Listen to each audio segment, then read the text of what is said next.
To this day. To this day. To this day. To this day. To this day.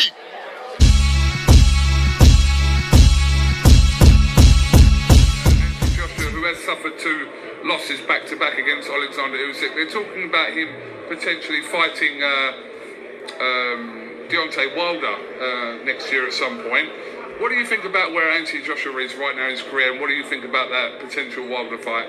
Well, you know, Anthony Joshua is a good fighter, but I guess if you don't throw enough punches and you don't use your size to your advantage, it's, you know, I'm telling you, he's a big guy, and you know he got to use the jab. I'm telling you, everybody knew Stevenson had a great jab, and and that's pretty much what he threw. Half the time he get you sleep looking at the jab, then you get hit with the right hand, you're out of there. I'm telling you, pretty much, Anthony Joshua pretty much can do the same thing because he's a big, large, and good fighter. He actually can box.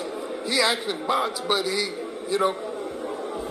to be a little bit more aggressive, and you have to use your size to advantage. Meaning that sometimes he get with a guy, he won't overbearing, he won't push you down, but they trying to push him down.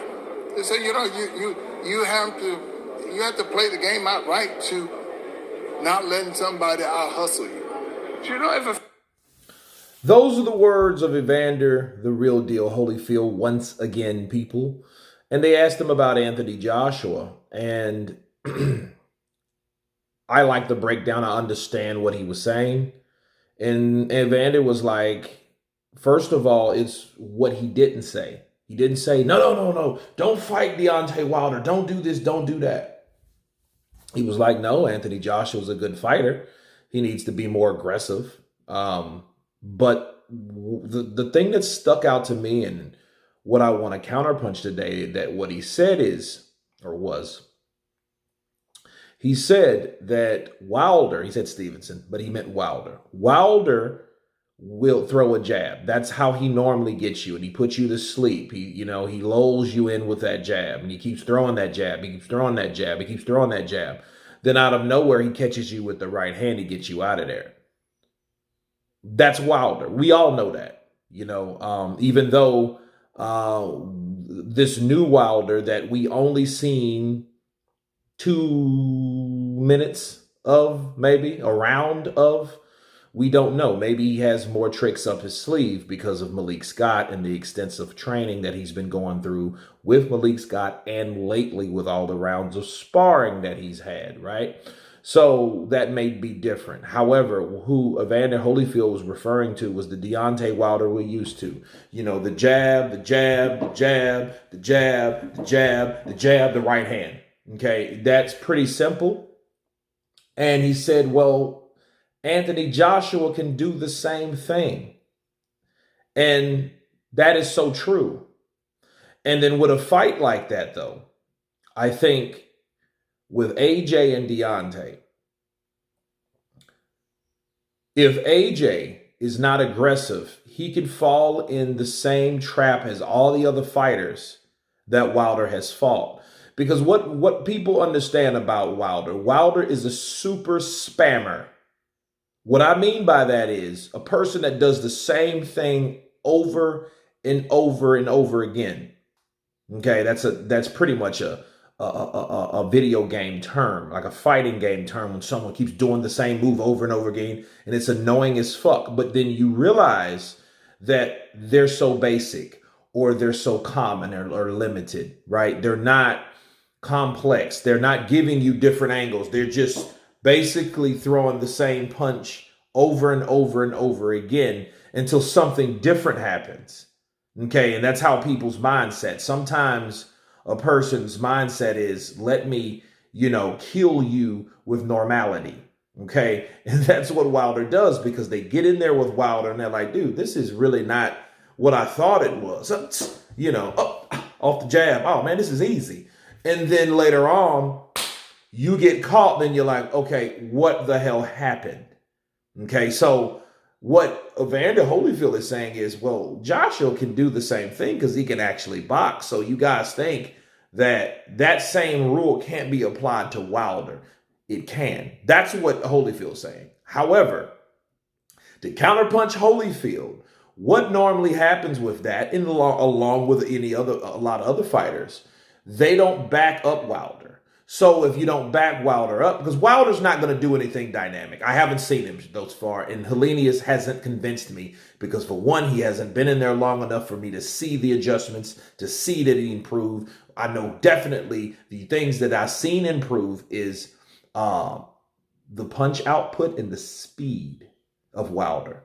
That's one thing I've seen off top, but I knew when when I coming in at 219, I already knew that he's going to be faster. He's going to have a lot more energy, and he's going to be more prepared. He's going to be a little bit sharper. Well, as sharp as Wilder can be, let's face it. Wilder's not going to change at 37, okay? So he's not going to be this, crisp, defined, developed, stylistic fighter that we expect him to be, or a lot of people expect Wilder to be. Wilder's going to be Wilder, okay? So, but with Joshua, though, he's saying, look, Joshua can do the same thing. But I think Joshua needs to be, like Evander Holyfield said, more aggressive. Okay? Because Wilder is not the type of fighter that's going to be, as what we've seen from Wilder. Okay? He might be a totally different person. Because I did see him throw like 3 or 4 punches. And I'm like, okay, where did this 3-4 punch combination come from? So that may be the thing. You just have to worry about the right hand. Don't worry about the jab, the left hook. None of that is going to hurt you to that degree that right hand is going to hurt you. Okay? Because I don't want people to think, well, he can't, everything else is pretty much bullshit except the right. Well, make sure you don't get hit by the right hand. Okay? But I did like Evander Holyfield's take on it, because people do forget that Joshua is a good boxer. People forget that he has boxing fundamentals. I just think people get so carried away of what used to be the commonplace for Joshua going in and sparking people out. And they think because he just doesn't do that no more, something happened. Okay. But understand this. The same thing they're saying about Anthony Joshua, they said about Marco Antonio Barrera back in the day. But what happened to Marco Antonio Barrera? He thought that he was invincible until he got knocked out cold by Junior Jones. Okay? And then he fought Junior Jones again, and he lost a rematch. So after that, people thought the same way they think about AJ now. He's finished. But what did Marco Antonio Barrera do? He came back and he kicked Eric Morales' ass, the guy that knocked out Junior Jones, mind you, knocked him out. Then he beats up and has a saga with Eric Morales and he loses the decision to Eric Morales, but he wins the next 2. Then he goes and takes on and just out hustles and beats down the king, the prince, Hasim Ahmed at the time, okay, to solidify his career as one of the best lighter weight Mexican champions that been produced in the last 40 years. So there you go. So when every time people think that you're done because of what you've done or what you've been halted to or that fighter you just can't get over or beat, there you go. There's a history lesson for you. You guys tell me what you think of Evander Holyfield's take on Deontay Wilder fighting Anthony Joshua. Of course, please subscribe. And you guys been Counterpunch. Peace.